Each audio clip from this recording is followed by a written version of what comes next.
গল্পের নাম চিত্তবিদ্ধ প্রেমতত্ত্ব। লেখিকা এমিনেহা নয়াদে। পর্ব 12। ইত্তিক। আমি হয়তো অমন মেয়ে নই যেমনটা আপনি ভাবছেন। অ্যান্ড সরি টু সে আপনার ট্রিটমেন্টের প্রয়োজন। আপনার এসব কার্যকলাপ কেবল একজন সাইকোপ্যাথ দ্বারাই সম্ভব। ভাবনায় ডুবে থাকা হিত্তিক এইবার ফুঁসে উঠল। হুট করে অরার গাল আবারও চেপে ধরে হিসিয়ে বলতে লাগল, জাস্ট শাট আপ। চুপ কর তুই, অনেক বলে ফেলেছিস। আর না। হুট করেই ঋত্বিক যেন উন্মাদ হয়ে উঠল। অরার গাল ছেড়ে দিয়ে অস্থির ভঙ্গিতে নিজের চুল টেনে ধরল, যেন অরাকে আরও 4টা থাপ্পড় দেওয়ার ইচ্ছেকে দমিয়ে রাখতেই তার এই প্রচেষ্টা। ওদিকে অরা ভীতু হয়ে যায় তার এমন আচরণে। তবুও সে এই ঝঞ্ঝাট থেকে বাঁচতে জোর গলায় বলে ওঠে, ইত্তিক, শান্ত হন। কেন করছেন এসব পাগলামি? কি ক্ষতি করেছি আমি আপনার? কেন আমার জীবনটাকে এভাবে বিষিয়ে দিচ্ছেন? ইত্তিক নিজেকে সামলানোর চেষ্টা করল। পাগলামি? এটাকে তোর পাগলামি মনে হচ্ছে প্রেম? আমি তোকে শাসন করছি কারণ তুই শুধু আমার। তুই আমার অবাধ্য হবি, আর আমি ভদ্র সেজে বসে থাকব? That's impossible. আমি আপনার নই। কোনোদিন ছিলাম না, কোনোদিন হব না। হিত্তিকের আবারও সেই পাগলের প্রলাপ। অরাতিক্ত হয়ে বাতাসের গর্জনকে ছাপিয়ে চিৎকার করে উঠল, আমি পড়তে এসেছি এখানে, কোনো সাইকোর দাসত্ব করতে আসিনি।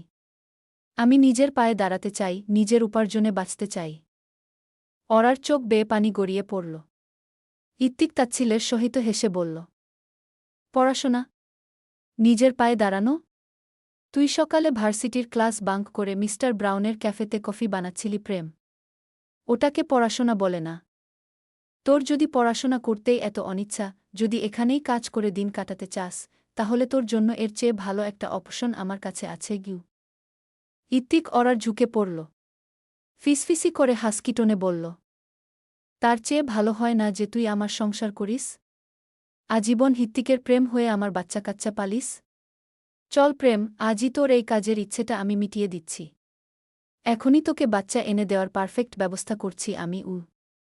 ইত্তিকের মুখের এই চরম ঘনিষ্ঠ, কাঁচা আর শরীরী কথাগুলো শুনে অরা মুহূর্তের জন্য পুরোপুরি স্তব্ধ হয়ে গেল।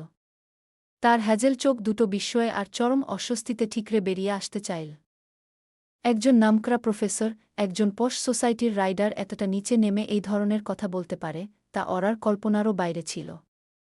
তার পুরো শরীর অপমানে রিরি করে উঠল। কি কি বললেন আপনি? অরার গলার স্বর কাঁপছিল। ইত্তিক এক চিলতে হাসল। সেই হাসিতে এক আদিম পুরুষালী আসক্তি স্পষ্ট। সে আরও খোলামেলা, সিরিয়াস টোনে বলল, ঠিকই শুনেছিস। আমার পেন্টহাউসে পৌঁছাতে মাত্র 8 ঘণ্টা লাগবে। আজ দুপুরের পর থেকে যদি ভালোমতো কাজ সেরে ফেলতে পারি, তবে আগামী 9 মাসের মধ্যেই তুই রেজাল্ট পেয়ে যাবি, আশা করি গু। ইত্তিক থেমে আবারও বলতে থাকে, তখন আর তোকে এই ধুলোবালি মাখা পোশাক পরে অন্য মানুষের ক্যাফেতে খাটতে হবে না। তুই শুধু আমার সন্তানের মা হবি, আর আমার বিছানা আলো করে রাখবি গু। Shut up. Just shut up, you lustful monster. ওরা নিজের সমস্ত ঘেন্না উগরে দিয়ে হিত্তিকের বুকে 2 হাত দিয়ে সজোরে আঘাত করতে লাগল। তার চোখ দিয়ে এবার টপটপ করে জল গড়িয়ে পড়ল। আপনি এত নোংরা? এত নিচে নামতে পারেন আপনি? আপনার মনে একটুও দয়ামায়া নেই? আমার শরীর ছাড়া আপনি আর কিছুই বোঝেন না? ইত্তিক এক ঝটকায় অরার কলারটা মুঠো করে ধরে তাকে নিজের একদম কাছে টেনে এনে হিসিয়ে বলল, লাস্টফুল মনস্টার বলছিস আমাকে? হাহ। তুই যদি এটাকে সস্তা লাস্ট ভাবিস প্রেম, তবে তুই ভুল করছিস। এটা আমার অবসেশন। তোর এই অবাধ্য শরীর আর জেদি মনটাকে সম্পূর্ণ নিজের করে পাওয়ার তীব্র ক্ষুধা এটা। অরা হতভম্ব হয়ে গেল তার আচরণে। স্তব্ধ চোখে ঋত্বিককে একনাগারে দেখে গেল। তার কপাল কি এতই খারাপ ছিল যে শেষমেশ এই উন্মাদের হাতে পড়েছে। এদিকে ঋত্বিক অরাকে ছেড়ে দিল। হুট করেই নিজস্ব ভাবমূর্তিতে সেই অবাধ গম্ভীর্য টেনে এনে বলল, অনেক হয়েছে, চল এবার যেতে হবে গু। এই বলেই ঋত্বিক বাইক স্টার্ট দিতে উদ্যত হল। অরা সঙ্গে সঙ্গে প্রতিবাদ করে বলল, ইত্তিক, না। আমি যাব না আমার সাথে। ইত্তিক শুনল তার কথা। সে অরাকে ট্যাঙ্কের উপর বসিয়ে রেখেই নিজেও তার মুখোমুখি হয়ে এগিয়ে বসল। তারপর এক হেঁচকা টানে অরার পা দুটো টেনে নিজের উরুর সাথে মিশিয়ে দিল। ওরা তাল সামলাতে না পেরে পেছনের দিয়ে শুয়ে পড়তে নিয়েও নিজেকে সামলে নিল। কিন্তু হুট করে এমন একটা পজিশনে আটকা পড়ায় বেচারির গলা অস্বস্তি আর আতঙ্কে শুকিয়ে চৌচির হয়ে গিয়েছে। ততক্ষণে ঋত্বিক ওরার দুপাশে বাইক ট্যাঙ্কের উপর হাত ঠেকিয়ে রমণীর দিকে কিছুটা ঝুঁকে পড়ল। ক্ষিপ্ত চেহারায় হুট করেই একটা পৈশাচিক তেছরা হাসির দেখা মিলল। সেই হাসিতে ওরা আরও বেশি ভরকে গেল। আশ্চর্যজনকভাবে আশেপাশে রাস্তায় মানুষজন থাকলেও কেউই তাদের দিকে ফিরে তাকাচ্ছে না, যেন এসব দেশে এইসব উদ্ভট কার্যক্রম একদম স্বাভাবিক। ওরা যখন নিজেকে পুরোপুরি বন্দী ভেবে রাগ আর অসহায়ত্বের মাঝামাঝি লড়ছে, ঠিক তখনই ঋত্বিক তাদের পজিশনটা একবার ভ্রু উঁচিয়ে দেখে নিয়ে ওরার মুখের কাছে মুখ নামিয়ে বলল, সুইট হার্ট, এত কি ভাবছিস হু? ওরা চোখ পিটপিট করে ঋত্বিকের অসভ্য ইঙ্গিত বোঝার চেষ্টা করল। পরমুহূর্তেই নিজের অবাধ্য রাগ দেখিয়ে বলল, আপনি এইসব অসভ্যতা বন্ধ করবেন। এটা কিভাবে বসিয়েছেন আমায়? এক্ষুনি আমাকে নামিয়ে দিন বলছি। ওরা নড়চড় করে নামতে ধরবে, তখনই ঋত্বিক তার শক্ত হাতে কোমর পেঁচিয়ে ধরে হেঁচকা টানে নিজের বুকের সাথে মিশিয়ে দিল। অকস্মাৎ ঠোঁট কামড়ে হেসে ফেলে অদ্ভুত এক ইঙ্গিত করে বলল, উফ, এত নড়িস কেন বলতো? That gets me hard. ওরা চমকে উঠল, তার এহেন কথায় এই লোক আসলেই একটা অসভ্য। আবারও কিসব বলছে? ওরা শুষ্ক ঢোক গিলে দ্রুত প্রসঙ্গ বদলে নিতে বলল, অনেক হয়েছে, এবার ছাড়ুন আমায়, নয়তো আমি বড় কোনো ঝামেলা বাঁধিয়ে দেব গু। ওরার সাথে সাথে ঋত্বিকেরও চোখমুখ এবার হুট করেই শক্ত হয়ে উঠল। চোখে মুখের গম্ভীর্য ছাপিয়ে সে কথা ছুড়ল, হ্যাঁ, কর না, যা পারিস কর। আমিও দেখতে চাই আমার হাতে লাগাতার থাপ্পড় খাওয়ার সহনিসীমা তোর ঠিক কতখানি। ওরা চুপসে গেল তার কথা শুনে। তবুও দমে গেল না। ঋত্বিক তো পারলে তাকে নিজের বুকের সাথে পিষে ফেলে। তবে এবার রাগ নয়, বরং এই উন্মাদকে ঠিকভাবে বোঝানোর প্রচেষ্টায় অদ্ভুত এক অসহায়ত্ব নিয়ে বলল, ঋত্বিক, প্লিজ বোঝার চেষ্টা করুন। আপনার এসব পাগলামির কোনো মানে হয় না। আমি চাইছি যখন, আমাকে আমার মতো শান্তিতে থাকতে দিন না, প্লিজ। ঋত্বিক সাথে সাথে প্রশ্ন ছুড়ল, বারবার আমার জীবনে তুই ঢুকে পড়বি আর পরে বলবি ছেড়ে দিতে? তুই নিজের মতো আমাকেও সস্তা ভেবেছিস? ওরা বিস্মিত হয় তার কথা শুনে, চাপা কণ্ঠে বলে, কি বলতে চাচ্ছেন আপনি? আমি সস্তা? ঋত্বিক, এবার কিন্তু বেশি হয়ে যাচ্ছে। আমি কিন্তু আপনার মাথা চিবিয়ে খাবো গু। খানা? পুরো আমিটাকেই খেয়ে ফেল, নিষেধ করেছে কে? ওরা আবারও ভরকে যায় তার অপ্রাসঙ্গিক কথার ধরনে। হিত্তো, প্লিজ স্টপ ইট। আপনার এই কথাবার্তার ধরন ঠিক করুন। আর আগে আমার প্রশ্নের উত্তর দিন গ। হু, বল, কি জানতে চাস তুই গু? আমি জানতে চাইলেই তো আর হবে না, আপনি তো আমার কোনো প্রশ্নেরই ঠিকঠাক জবাব দিতে রাজি নন। যদি দিতেন তাহলে আজ আর এই পরিস্থিতি তৈরি হতো না গে। ওরা তেছরা গলায় বলে। ঋত্বিক ভারী শ্বাস ফেল। তবে আর জেনে কাজ নেই, চল আসল কাজটা সেরে আসি গু। ওরা বিস্ময়ে হতভম্ব। আসল কাজ বলতে কোনটার কথা বলছে? পেন্ট হাউসে গিয়ে ওইসব? ছি ছি, এই অসভ্যকে এখুনি থামাতে হবে।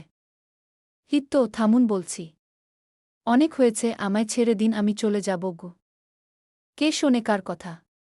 ওরা ঋত্বিকের বুকে কিলঘুষি মেরেও তাল পাচ্ছে না। আর ওদিকে উন্মাদ পুরুষ তার সব উন্মাদনা ছাপিয়ে নিজের বাইক স্টার্ট করে দিয়েছে। ওরা আর নিজেকে সামলাতে পারল না, তার আগেই ঋত্বিক ফুল স্পিডে বাইক ছুটিয়ে দিল। বাধ্য হয়ে ওরা দুহাতে ঋত্বিকের শার্ট আঁকড়ে ধরে মাথা নুইয়ে তার প্রশস্ত বুকে মুখ গুজে দিল। হিত্তো, প্লিজ পাগলামি করবেন না, বাইক থামান বলছি। আমার ভয় করছে, আমি যাব না আপনার সাথে গু। ঋত্বিক তার কথা শুনল না, হুট করেই বাইকটা লস অ্যাঞ্জেলেসের মূল হাইওয়ে ছেড়ে ডাউনটাউনের এক শান্ত, অভিজাত রাজপথের দিকে মোড় নিল। ওরার ভেতরের ছটফটানি কিছুটা কমে এসেছে। তবে গতির তীব্রতা আর বাতাসের ঝাপটায় সে ক্লান্ত। ধোঁয়াটে কুয়াশার মতো ভয়ের এক শীতল স্রোত ওরার মেরুদণ্ড বেয়ে নেমে যাচ্ছে প্রতিনিয়ত। লস অ্যাঞ্জেলেসের বুক চিরে হাইওয়ের উপর দিয়ে বাইকের গতিবেগ যেন সময়ের চেয়েও দ্রুত ছুটছে।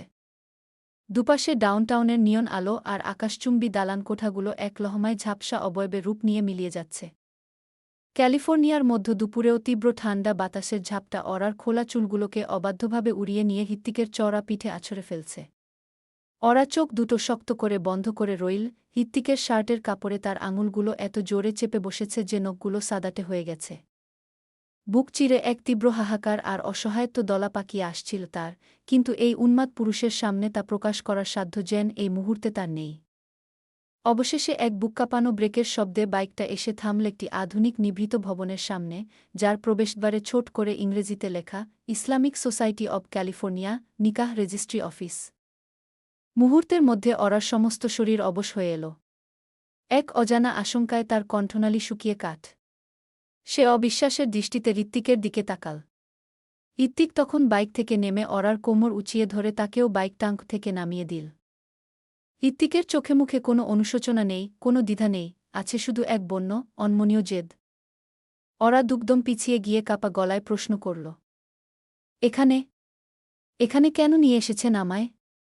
ঋত্বিক, কি করতে চাইছেন আপনি? ঋত্বিক এক চুলও নড়ল না।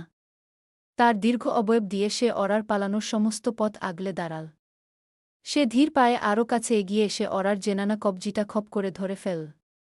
তার হাতের মুঠো এতটাই শক্ত যে অরার মনে হল হাড়গুলো মটমট করে ভেঙে যাবে। হাতটা ধরে টেনে ভেতরের দিকে নিয়ে যেতে যেতে বলল, চল, বিয়ে করে আসি। অরা শুরুতেই তাকে বাধা দিল।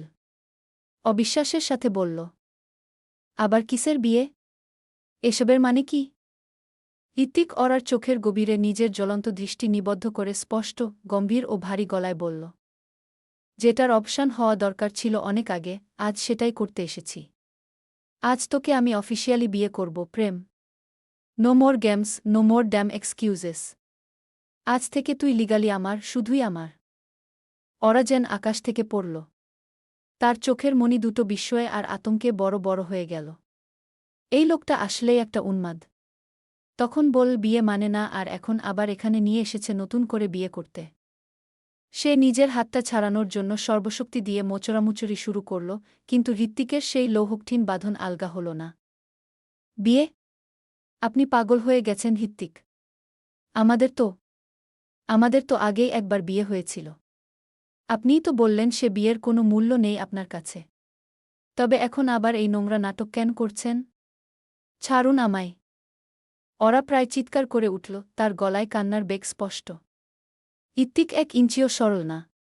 তার চোয়াল শক্ত হয়ে উঠল, চোখের মণি দুটো পৈশাচিক শান্ততায় স্থির হয়ে রইল।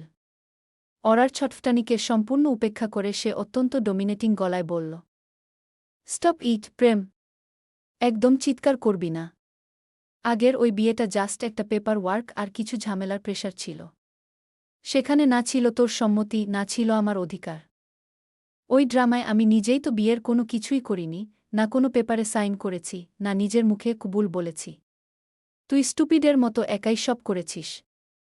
সো টেকনিক্যালি ওই বিয়েটা তো হয়নি, দ্যাটস হোয়াই আমি বিয়েটা মানি না।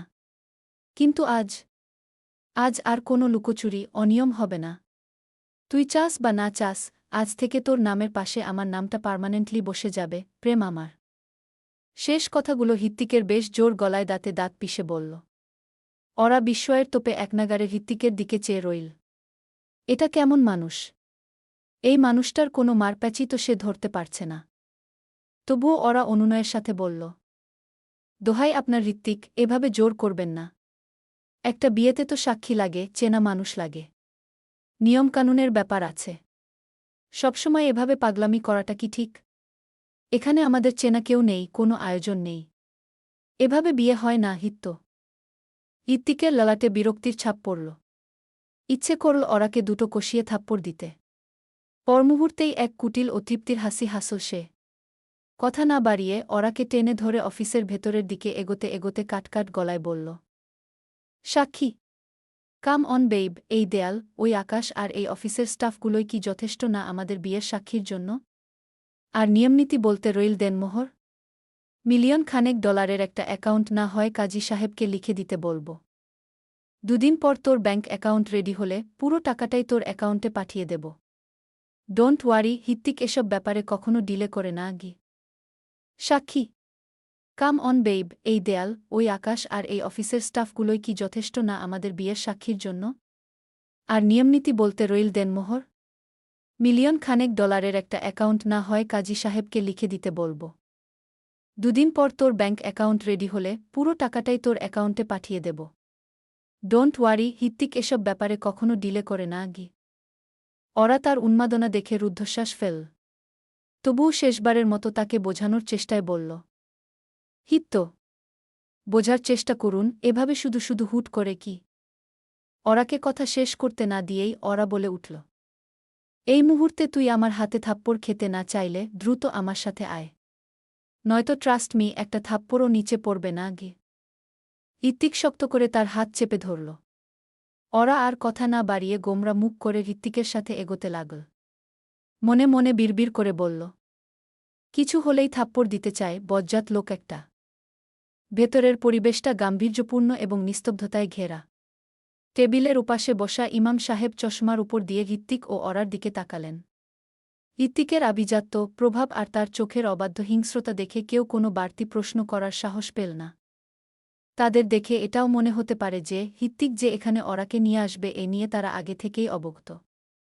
অফিসের দুজন অচেনা আরবি কর্মকর্তা এসে সাক্ষীর জায়গায় সই করার জন্য খাতা এগিয়ে দিল। নিকাহনামার ফর্মে ইমাম সাহেব গম্ভীর গলায় লিখলেন, কন্যা অরোরা উইন্টার্স। অরা নিজের পুরো নামটার দিকে তাকিয়ে না চাইতেও শিউরে উঠল। তার মনে হচ্ছে আজ সে সম্পূর্ণরূপে কোনো এক অতল গহ্বরে তলিয়ে যাচ্ছে। ঋত্বিক তার পেছনে একদম গা ঘেঁষে দাঁড়াল। তার তপ্ত নিঃশ্বাস অরার ঘাড়ে এসে আছড়ে পড়ছে। ঋত্বিক অরার কানের কাছে মুখ নিয়ে অত্যন্ত ঠান্ডা মাথায় ফিসফিস করে বলল, সাইন কর প্রেম। যদি নিজের ভালো চাস, কোনো ড্রামা ছাড়া জাস্ট সই কর। আশা করি তুই ভালো করেই জানিস তোকে পাওয়ার জন্য আমি কতটা নিচে নামতে পারি গু। অরার হাতের আঙুলগুলো কাঁপছিল। নিয়তির এই নিষ্ঠুর পরিহাসকে মেনে নেওয়া ছাড়া আর কোনো উপায় ছিল না। পূর্বের বিয়েটা নিয়ে বিশেষ কোনো অনুভূতি না রইলেও আজকে তার খুব বেশি অদ্ভুত লাগছে। সে বিয়ে করছে, কিন্তু কাকে? একটা উন্মাদ পুরুষকে যাকে সে ঠিকমতো চেনেও না। যতটুকু চেনে সেটা তো বোধহয় কেবল বিস্তৃত এক রহস্যের সূচনা। অরা কাপা কাপা হাতে সে লাইসেন্সের ফর্মে অরোরা উইন্টার্স নামটা সই করে দিল। এরপর এলো সেই চূড়ান্ত মুহূর্ত। ইমাম সাহেব নিয়মানুযায়ী বিয়ের ইজাবকবুল পড়াতে শুরু করলেন। ঋত্বিক এক মুহূর্ত দ্বিধা না করে অরার হাতের উপর নিজের শক্ত মুঠো রেখে স্পষ্ট, গম্ভীর, নিরেট গলায় ৩ বার উচ্চারণ করল, কবুল গো। এবার অরার পালা। তার বুকটা ভেঙে আসছিল, চোখ ফেটে জল নামছিল। কিন্তু পেছনে দাঁড়ানো পুরুষের শক্ত হাতের চাপ আর তার চাউনি অরাকে বুঝিয়ে দিল, আজ আর কোনো নিস্তার নেই। চরম অসহায়ত্বে চোখ বন্ধ করে ঠোঁট কামড়ে ধরে অত্যন্ত ক্ষীণ ও ভাঙা গলায় অরাও উচ্চারণ করতে বাধ্য হল, কুবুলগু। ঋত্বিক নিকাহনামার খাতাটার দিকে তাকিয়ে এক দীর্ঘ, তৃপ্তির শ্বাস ফেল। তার চোখ দুটোতে তখন একাধিপত্যের দম্ভ। সে অরার কোমর জড়িয়ে নিজের দিকে টেনে নিল। অরা কোনো বাধা দিল না, তার সমস্ত শক্তি যেন কর্পূরের মতো উড়ে গেছে। অরা ঋত্বিকের দ্বিবর্ণের চোখ দুটোর দিকে তাকিয়ে অজানা এক ঘোরের মাঝে হারিয়ে গেল। সে শুধু বুঝল এই উগ্র, উন্মাদ পুরুষটার খাঁচায় সে আজ থেকে চিরকালের জন্য বন্দী হয়ে গেল। এক নিভৃত আয়োজনে অরোরা উইন্টার্সের জীবনের সম্পূর্ণ নিয়ন্ত্রণ চলে গেল ঋত্বিক নামের এক বন্য উন্মাদ পুরুষের হাতে। অরাকে নিয়ে হিত্ত ক্যাসেল পৌঁছাতে পৌঁছাতে সন্ধ্যা নেমে গেল। আকাশের শেষ রক্তিম আভা মুছে গিয়ে চারপাশটা এক নিচ্ছিদ্র, রহস্যময় অন্ধকারে ঢেকে গেছে। সন্ধ্যার সেই আবছা আলোধারিতে বিশাল ক্যাসেলটাকে কোনো এক নিঃসঙ্গ রাজপ্রাসাদের মতোই দেখাচ্ছে। ঋত্বিক বাইক থেকে নেমে অত্যন্ত গম্ভীর মুখে অরার কবজি চেপে ধরে ভেতরের দিকে এগোল। তার প্রতিটি পদক্ষেপ ছিল দৃঢ় এবং শান্ত, যেন এক চরম তৃপ্তির শেষাংশ উপভোগ করছে সে। অরারও আর বাধা দিল। এখনও বিশ্বাস হচ্ছে না, যার থেকে মনে প্রাণে পালাতে চেয়েছিল আজ সে যত্রপত্রে তাকে নিজের খাঁচায় বন্দি করে নিয়েছে। অরা ধীর পায়ে ঋত্বিকের বাধ্য হয়ে ক্যাসেলের ড্রয়িং রুমে পা রাখল। এত বড় বাড়ি, আভিজাত্যের চরম বহিঃপ্রকাশ প্রতিটি কোণায়, অথচ চারপাশটা কেমন যেন ভুতুরে রকমের শান্ত। কোনো কাজের লোক নেই, কোনো পাহারাদার নেই, এমনকি ক্যাসেলের সেই চিরচেনা স্নিগ্ধ কোলাহলটাও আজ গায়েব। অরা চারদিকে চোখ বুলিয়ে এক অদ্ভুত একাকিত্ব আর অস্বস্তি অনুভব করল। বুকের ভেতরটা তার অনবরত কেঁপে উঠছে। সে নিজের গায়ের শিফনের ওড়নাটা আঙুলের ডগায় পেঁচাতে পেঁচাতে চাপা ও কাপা কাপা স্বরে ঋত্বিককে উদ্দেশ্য করে জানতে চাইল, মিনসা আপু কোথায়? ওনাকে তো দেখছি না গি। ঋত্বিক অরার দিকে মুখ ফিরিয়ে তাকাল না। সে ড্রয়িং রুমের মাঝখানে দাঁড়িয়ে অত্যন্ত ক্যাজুয়াল ভঙ্গিতে তার সারাদিনের ধুলোবালি মাখা, দামি শার্টের উপরের বাটনগুলো একটা একটা করে খুলতে শুরু করল। তার অবয়বে ক্লান্তি ও একই সাথে বন্য এক শীতলতা খেলা করছে। সে নিজের কাজে মগ্ন থেকেই স্টান গলায় বলল, মিনসা বাড়িতে নেই। একটা অফিসিয়াল আর্জেন্ট ডিল ফাইনালের জন্য গতরাতের ফ্লাইটে ফ্লোরিডা গিয়েছে। আপাতত ২-৪ দিনের জন্য ওখানেই সেটেল হবে গি। ইত্তিকের এই অত্যন্ত স্বাভাবিক ও ঠান্ডা মাথার কথাটা শুনেও ওরা যেন ভেতরে ভেতরে বর্ষর একটা ধাক্কা খেল। তার পায়ের তলার মাটি যেন এক নিমেষে সরে গেল। বুকটা ধক করে উঠল। মিনসা আপু নেই। তার মানে এই বিশাল, নির্জন প্রাসাদ স্বরূপ বাড়িটাতে সে এই উগ্র, উন্মাদ পুরুষটার সাথে সম্পূর্ণ একা। ওরা ঢোক গিল। তার কণ্ঠনালী শুকিয়ে কাঠ হয়ে গেছে। সে নিজের ভেতরের তীব্র আতঙ্কটা আড়াল করার ব্যর্থ চেষ্টা করে অত্যন্ত দুর্বল ও ভাঙা গলায় বলল, না মানে, আমি বলছিলাম যে পুরো বাড়িতে আমরা শুধু দুজন, আর কেউ নেই এখানে। ইত্তিক নিজের গাম্ভীর্য বিন্দুমাত্র ক্ষুণ্ণ করল না। ওরার প্রশ্নের পিঠে সে নিজের শার্টের বাটনে হাত থামাল। ধীরগতিতে দৃষ্টি নামিয়ে নিজের সুগঠিত, পেশিবহুল ও উন্মুক্ত শরীরের দিকে তাকাল। শার্টের শেষ বাটনটাও ততক্ষণে আলগা হয়ে গেছে। পুরো শার্টটা শরীর থেকে স্লাইড করে খুলে পড়তে মাত্র কয়েকটা সেকেন্ডের ব্যবধান। সে এবার তার সেই ধারালো তীক্ষ্ণ চোখ দুটো তুলে ওরার দিকে চাইল। তারপর একটি ভ্রু সামান্য উঁচিয়ে অত্যন্ত কাটকাট আর ঠান্ডা গলায় প্রশ্ন ছুড়ল, বাট হোয়াই প্রেম? তুই কি আমায় ভয় পাচ্ছিস?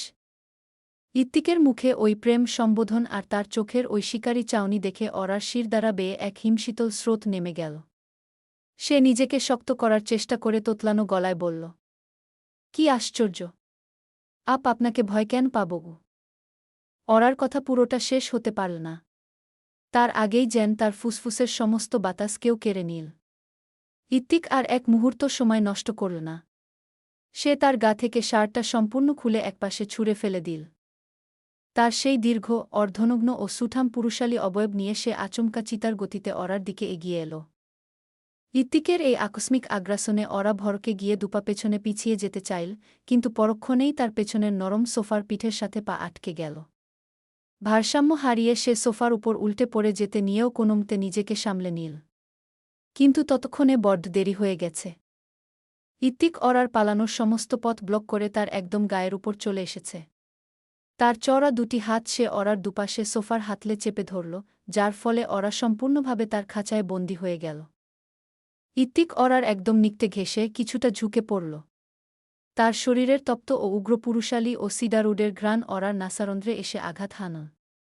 ওরা ভয়ে চোখ দুটো বন্ধ করে নিতে চাইল, কিন্তু ইত্তিকের সেই সম্মোহনী ও ভয়ঙ্কর চাউনি তাকে পলক ফেলতে দিল না।